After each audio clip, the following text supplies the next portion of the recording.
శ్రీరామభక్తాయ హనుమతే నమః. హనుమత్ చరిత్ర. యుద్ధకాండము. ఆంజనేయుని భక్తి భావుకత. సువేలాద్రిపై శ్రీరామచంద్రుడు పర్ణశయ్యపై పరుండియుండెను. సుగ్రీవుని వడియందాయన శిరస్సు ఉన్నది. హనుమదంగదాదులాయన పాదములొత్తుచున్నారు. కుడి ఎడమలందు ధనుర్బాణములున్నవి. వెనుకగా లక్ష్మణుడు వీరాసనాసీనుడై అగ్రజుని వైపు చూచుచుండెను. అంత రామచంద్రుడు చంద్రుని వైపు చూచుచూ, సోదరులారా, మేమీ అభిమతములననుసరించి చంద్రుని యందలి శ్యామత్వమును వర్ణించుడనగా సుగ్రీవాంగద లక్ష్మణ విభీషణులు స్వాభిప్రాయములను వివరించిరి. అందరూ చెప్పిన మీదట హనుమంతుడందుకొని, ప్రభూ, చంద్రుడు మిమ్ములను సర్వదా తన హృదయమందుంచుకొని ధ్యానించుచున్నాడు. మీరతని హృదయ సీమలో నుండుటచే అతని యందు శ్యామసుందర రూపములో మీరే గోచరించుచున్నారు అనగా విని భగవానుడు మందస్మితము చేసెను. ఆ పలుకులు విన్న వారందరికీ మహానందము కలిగెను.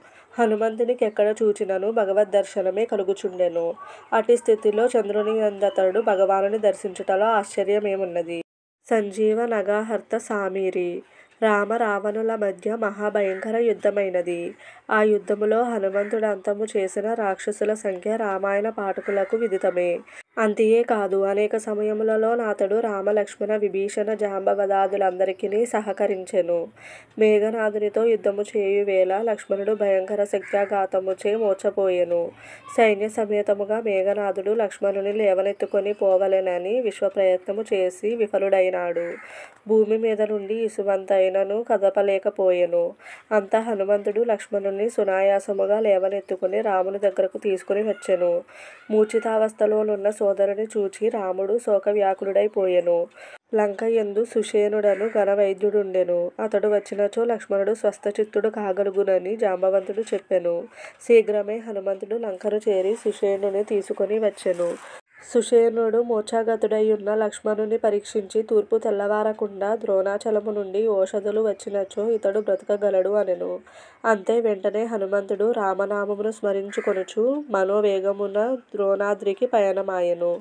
ఈ సమాచారము తెలిసిన రావణుడు కాలనేమి యను రాక్షసుని కలుసుకొని కుతంత్రము పన్ని హనుమంతుడా రాత్రికి మార్గమధ్యమందే గడుపునట్లు ఏర్పాట్లు చేసెను. కాలనేమి కపట ఋషి వేషధారి అయి హనుమంతుని మోసగింప ప్రయత్నించెను. కాని మాయాపతి దూతకు ఈ మాయాజాలములొక లెక్కయా?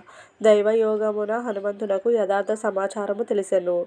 వెంటనే అతడు కపటముని రూపములోనున్న కాలనేమిని యమసదనము చేర్చి పురోగమించెను. హనుమంతుడు ద్రోణాద్రిని చేరెను. అది రాత్రి సమయమగుటనతడు ఓషధులను గుర్తింపలేకపోయెను. కాలయాపన చేయుట ఎరుగని అతడు ద్రోణాద్రినే పెకిలించి అతి శీఘ్రముగా లంకకు చేరెను. తత్సమయములో రామచంద్రుడు పొందుచున్న బాధ వర్ణనాతీతముగా నున్నది.